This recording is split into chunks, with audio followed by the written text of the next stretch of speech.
question, il va falloir que vous cherchez par vous-même. Vous prenez du temps.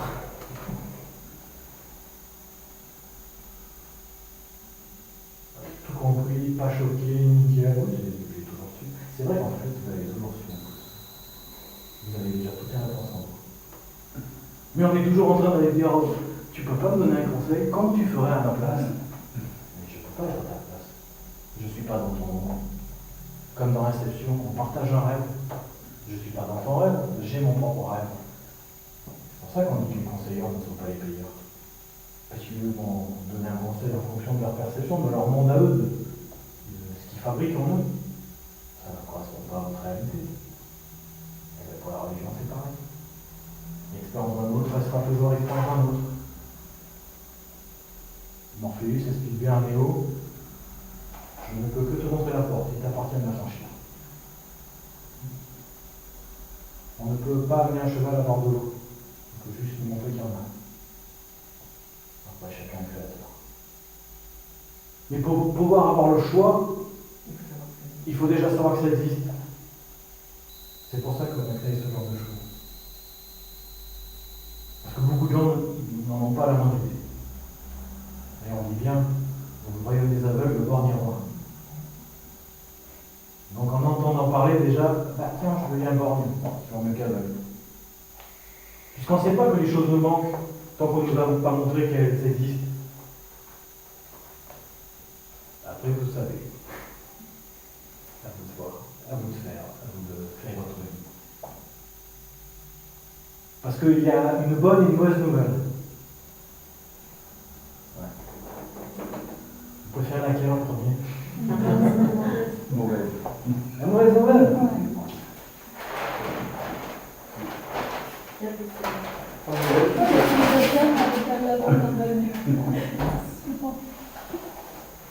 vous fais demander le feu? Eh oui, non, de l'économie. Ah bah attendez, on va la page. Voilà. Donc je vais écrire en gros caractères.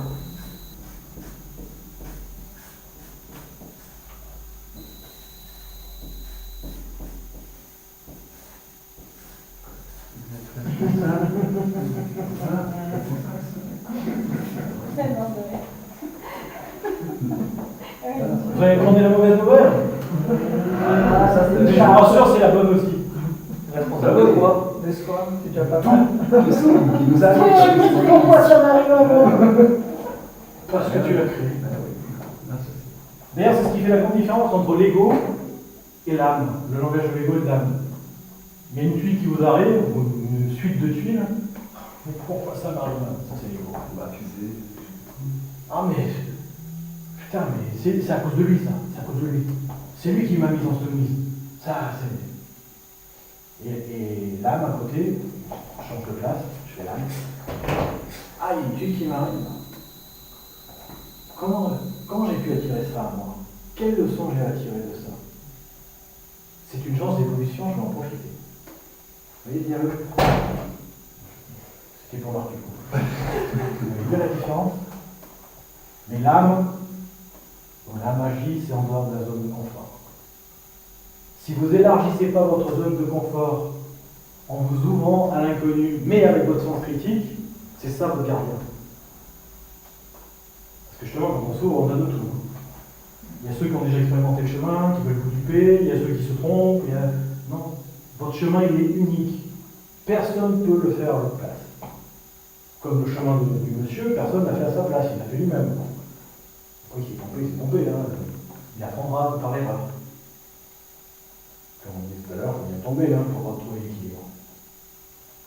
La marche est une chute évitée. Pour avancer, on perd d'abord l'équilibre et on se rattrape. Si on reste dans notre zone de confort, voilà. Je suis dans la zone de confort. Je vais passer toute ma vie dans la zone de confort. Bon. Et vous savez, le plus grand risque dans la vie, c'est de rien risquer. Parce que si vous ne risquez rien, vous n'expérimentez rien. Et comme on est venu sur Terre pour expérimenter, Game over, shoot again, on va recommencer un peu plus tard. Mais pas dans une réincarnation, je vous rassure, une autre notion. On n'a pas envie de poser la question pourquoi je dis que le temps n'existe pas, donc la référence ça n'existe pas. Pas encore. Je demande si je suis pose la question. Eh bien, c'est théorique, hein. Mais si le temps n'existe pas, de toute façon le temps n'existe pas puisqu'on a 4 échelles, je vous ai montré. Les molécules, les particules ont une autre échelle de temps, d'espace et de temps. Oui, parce que en quantique, ce que j'ai voulu vous parler, c'est de la non-localité. Vous avez peut-être déjà entendu parler de l'intrication. L'intrication, c'est 2 protons, on scinde en 2, et on en envoie à des millions de kilomètres, et on titille le premier. Dans l'instant, le deuxième, il réagit. Quelle que soit la distance, il reste intriqué. Une expérience avec des singes comme ça. Une espèce qu'on avait séparée et on faisait un oui, par mimétisme. Ça, c'est la non-localité. Parce que l'onde que je vous ai évoquée tout à l'heure, qui est hors espace, hors temps, mais elle est hors espace aussi, elle est non localisée puisque c'est un champ de potentiel. Elle est là, mais elle est là, elle est là en même temps. Le champ d'onde. Vous avez un film qui l'image à peu près, c'est l'un des derniers films de science-fiction qui est sorti en 2014, ça s'appelle Interstellar. Pour ceux qui l'ont vu, à un moment donné, on voit la chambre de sa fille coupée en tranches à côté d'un trou noir dans l'espace. Toutes les possibilités sont répertoriées. Va-t-elle comprendre le code? Va-t-elle pas comprendre? Comment je fais? Toutes les possibilités, le champ des potentiels. Là, on est au niveau de l'onde. On n'a pas encore défini. La définition provoque par le champ H3 la matérialisation. Et on descend en fréquence de la haute à la basse fréquence. C'est équivalent à de la vapeur d'eau, l'onde, congèle, ça met la glace. C'est pour ça qu'une phrase que j'aime bien,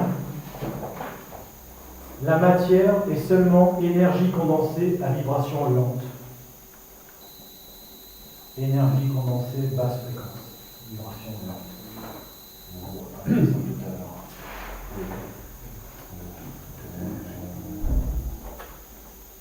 Et après, on comprime l'onde.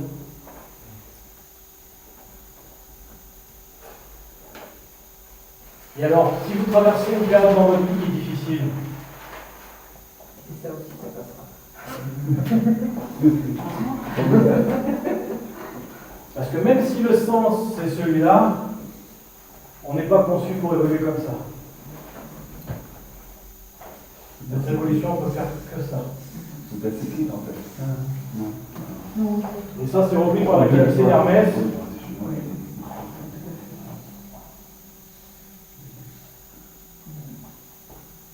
Le sens de notre vie, notre mission, on n'y est jamais. Mais là, il y a un phare on peut que s'en rapprocher, mais on va d'un extrême à un autre en resserrant les amplitudes. C'est ça, trouver sa voie. Alors même si le Bouddha nous a expliqué que la vraie voie, c'est la voie du milieu, approchez la voie du milieu pour y rester. Vous avez déjà vu un bateau dans une mer démontée face à son phare? Ben, il a le phare, il le garde mais il fait ça. Maintenant, on fait pareil dans la vie. Donc, vous êtes en difficulté dans votre vie, vous êtes là. Ben là, vous ne voyez pas. Vous êtes dans le creux. Vous connaissez l'expression le creux de la vague? Voilà, vous êtes dans le creux de la vague. Donc, vous ne pouvez pas avoir votre évolution. Vous pensez même que vous allez régresser. Vous pensez que vous allez régresser alors que vous êtes en évolution. Vous êtes déjà plus haut que la dernière crise que vous avez eue qui était là.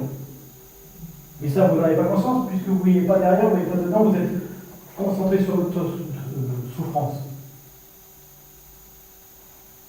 Mais dites-vous que c'est le ressort. Pour sauter haut, comme le son hauteur, il faut une impulsion. Et au plus vous comprimez, donc au plus vous descendez bas, je ne dis pas que c'est génial, hein, c'est quand même, mais au plus le rebond sera haut. Ça fonctionne comme ça. Alors déjà, ça rend optimiste sur les difficultés, comprends? Mais quelque part, je crois aussi. J'allais dire, je crois. Vous avez coupé là? Non, pas du tout. C'est-à-dire, je crois aussi que le moment où on est tout en bas, c'est le meilleur moment pour désapprendre et réapprendre à nouvelles données. C'est moi ce que j'ai constaté sur moi en tout cas. Okay. Mais on perd tout. Et d'ailleurs, c'est ça qui nous donne cette impression de régresser.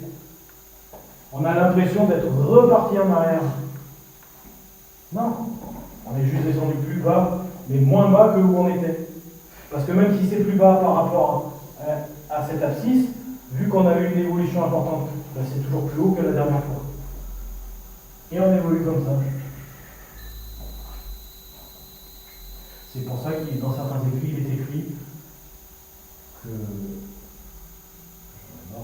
notre plus belle récompense sera une grande épreuve. Quand vous avez réussi une épreuve, vous avez compris, le meilleur moyen d'évoluer, c'est d'en prendre un grand coup encore pour évoluer sur autre chose. Mais oui, mais nous, on nous a formaté, on nous a expliqué qu'on est venu sur Terre pour prendre du plaisir, on est venu sur Terre pour puis le faire vite, parce que la vie est courte, hein. Quelques années entre le début et la fin. Puis alors, on va essayer de souffrir le moins possible, parce que c'est pas agréable. Puis on nous a inventé un nouveau dieu qui s'appelle la consommation.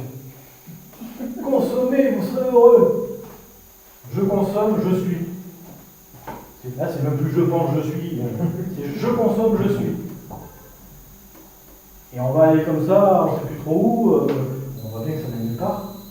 Et puis, d'ailleurs, c'est vrai que quand vous achetez quelque chose, ça fait vachement plaisir. Moi, le premier, j'adore m'acheter quelque chose. En immédiat, c'est fini. C'est vrai, le pompon, c'est d'acheter des vêtements. Avec l'effet de mode et compagnie. Le nombre de trucs qu'on a achetés qui restera au fond du placard à jamais sans être touché, c'est extraordinaire. Parce que c'est l'acte d'achat, d'amener à soi, de posséder, qui nous donne l'illusion de ce bonheur qui n'existe pas. C'est pour ça que on nous évoque dans les écrits anciens. Non, c'est pas, je passe ça. Vous dites à vous d'ailleurs. Encore, tourne. Voilà. Quand vous achetez un truc qui vous fait plaisir, non, je veux dire quand nous achetons, parce que aussi achetons ni mieux ni moins bien, ben ça fait vachement plaisir, mais ça ne dure pas. Parce que on a un moment de bonheur qui est conditionné par la situation qu'on vit. On est dans l'avoir.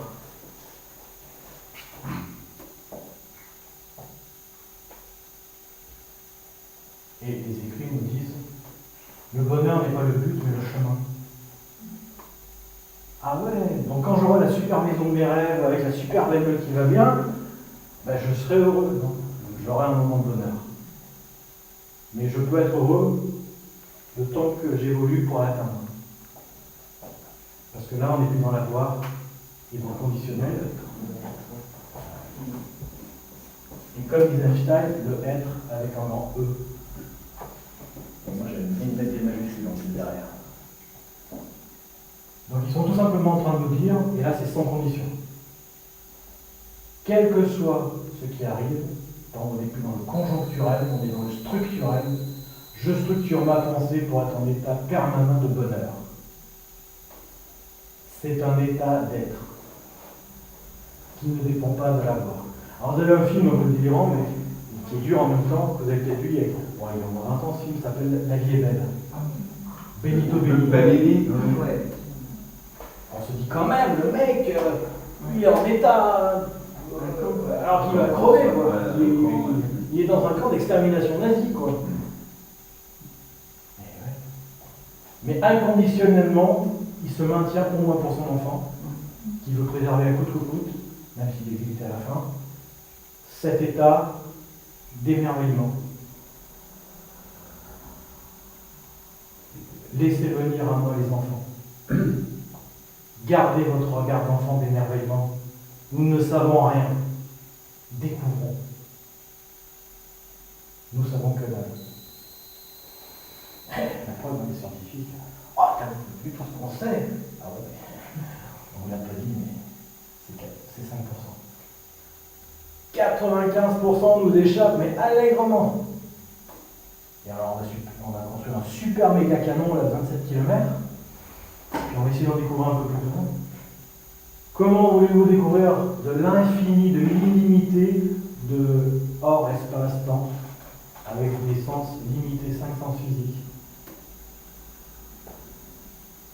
Il y a un bug dans l'énoncé du problème. On ne prend déjà pas le problème dans le bon sens. Mais normal, on va jusqu'au bout de notre matérialité puisqu'on a décidé de l'expérimenter. Cette matérialité que les hindous, dans les écrits anciens, les Védas, ont nommée Kali Yuga. On expérimente l'inverse de son être.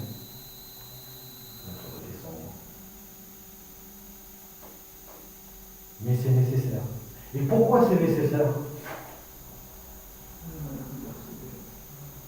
Pourquoi c'est nécessaire?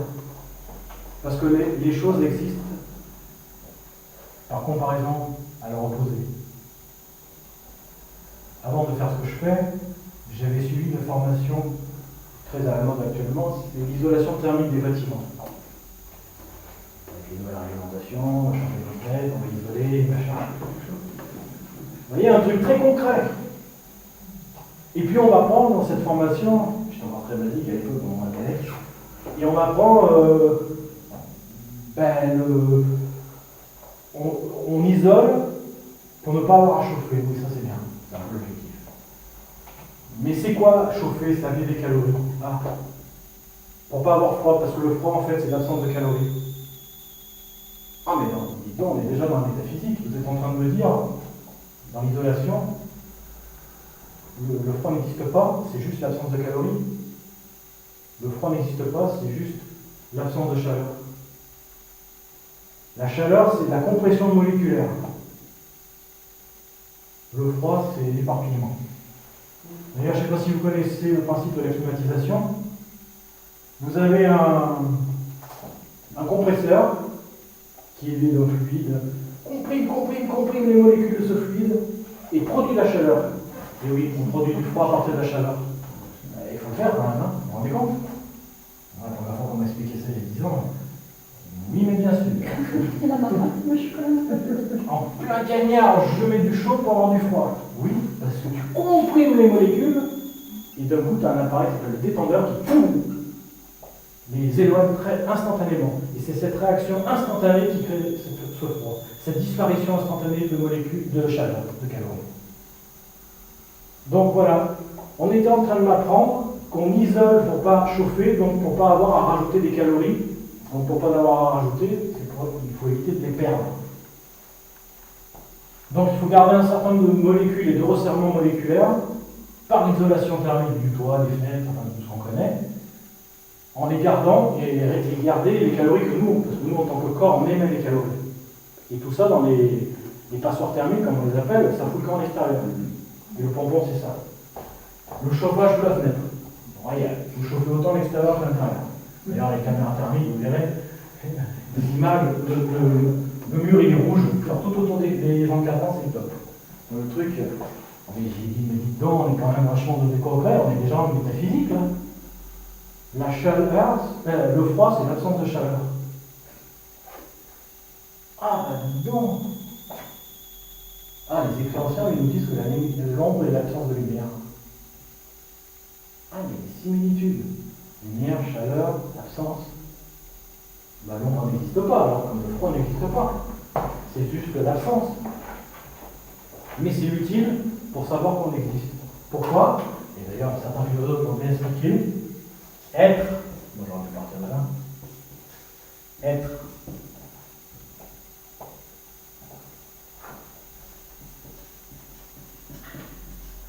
C'est la conscience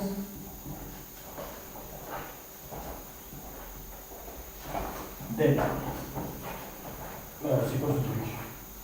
Être, c'est la conscience d'être. Alors imaginons, on a évoqué, nous avons 5 sens physiques. Allez, je m'automutile, je m'enlève la vue, l'ouïe, le toucher, enfin j'enlève tout. Ah, il y a des petits malins qui m'ont quand même dit, ouais, mais je garde la mémoire, je sais qui je suis. C'est vrai. Je coupe le disque dur. Est-ce que j'ai la conscience d'être?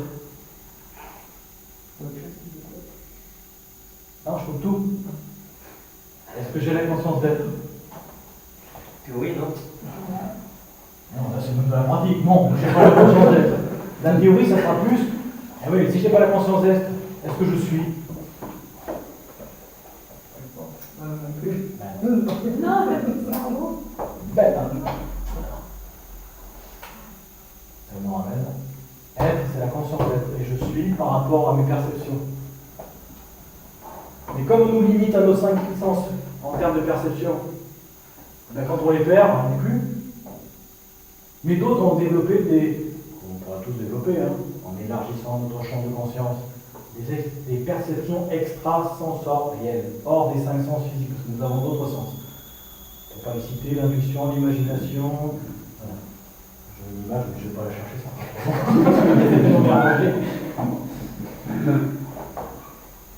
Donc, je coupe les 5 sens physiques, mais si j'ai encore mes perceptions extrasensorielles, j'ai encore la conscience d'être, donc je suis. Donc, avec mes perceptions extrasensorielles, je suis au carré. Eh bien, la théorie de ce qui nous a créé, le champ H, si on veut parler scientifique, chacun l'appelleront comme ils veulent, hein, Dieu pour personnifier ou autre, eh bien, perdu le fil. Le champ H, voilà, on parlait H. H, pas la série. Donc H, le champ H, le fameux que Einstein nous parlait, le champ quantique ultime.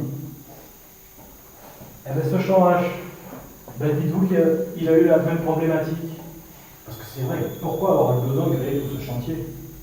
C'est bazar, à l'infini en plus.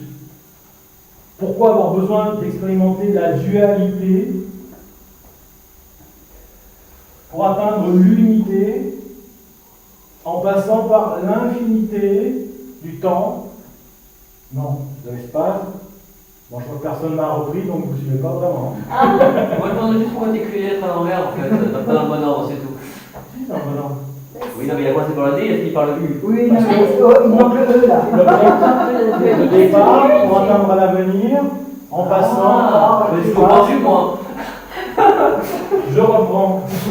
Pourquoi est-il nécessaire d'expérimenter la dualité, donc soi et l'opposé de soi, on est dans les lignes et les angles, par l'infinité du temps et l'éternité. Oui, pardon. Dans la ligne qui suit quand même, moi je suis en train. C'est dans le test. L'infinité de l'espace, l'éternité du temps pour atteindre l'unité. Oh ben mince, j'ai un sigle. Mais c'est pas une personne. Un champ à la rigueur. Les scientifiques vont mettre H, champ H, ultime. Mais notre mental, il a tellement besoin de tout personnifier, ben on va créer des légendes, on va créer tout ce qu'il y a. Puis on va lui donner des visages. On va créer. Non, c'est toute la mythologie et ce qui s'ensuit. Et pourquoi il a eu besoin d'expérimenter son opposé lui-même? Puisqu'il est dit que nous sommes un regard de l'univers différent. L'univers se regarde à travers nos yeux comme un prisme. 7 milliards d'êtres humains de 7 milliards de mondes différents. 7 milliards de versions d'une même réalité. L'univers se regarde lui-même à travers nous. Nous sommes un univers, dans un univers immensément grand, mais incluant des univers immensément petits qui fonctionnent sur d'autres échelles. Et on retrouve l'alpha et l'oméga que je vous ai montré au départ. Bon, c'est le fonctionnement, le pourquoi. C'est des théories. Hein. Surtout, ne me croyez pas. C'est un avis parmi des milliards. Vous avez un champ originel qui est dans la béatitude. La béatitude du bonheur, inconditionnel, sans condition, l'amour absolu, la plénitude, voilà. Original, on va les sources. Et cette source, elle est dans on l'appelait paradis, on l'appelait paix. Et cette source qui est dans ce paradis, ben, vu qu'il y a qu'elle qui existe, ben, elle n'a pas la conscience d'être, parce qu'elle peut se comparer à rien. Donc, d'une certaine manière, elle n'est pas. Donc, pour être, conscience d'être.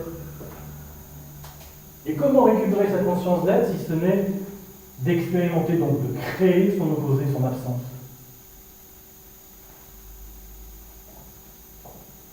Donc, la lumière a besoin de créer son absence. Voilà, on va retenir. Créer l'ombre.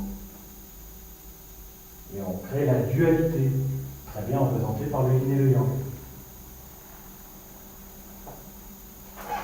Et avec ça, elle va expérimenter l'évolution. Jusqu'à retrouver son unité. Ouais, mais alors, vous allez me dire, ouais, mais c'est bien sympa. Elle part du paradis, elle va atteindre le paradis. Pourquoi elle a besoin de... Parce qu'elle a besoin de transcender son absence. Pour atteindre cette conscience d'être qui va lui permettre d'être et donc d'atteindre le paradis, mais cette fois au carré. Au carré parce qu'elle aura la conscience d'être qui lui permettra d'être.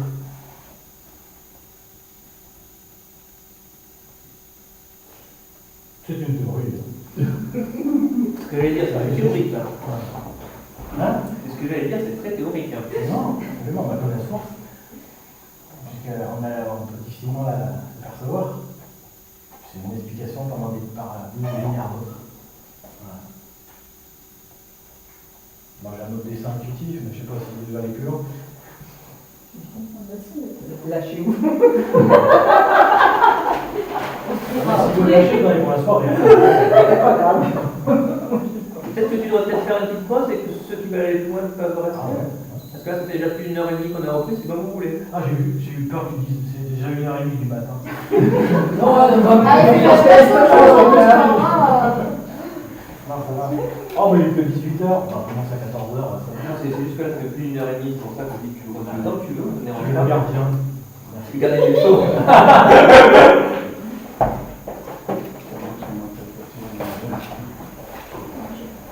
C'est intéressant. C'est surtout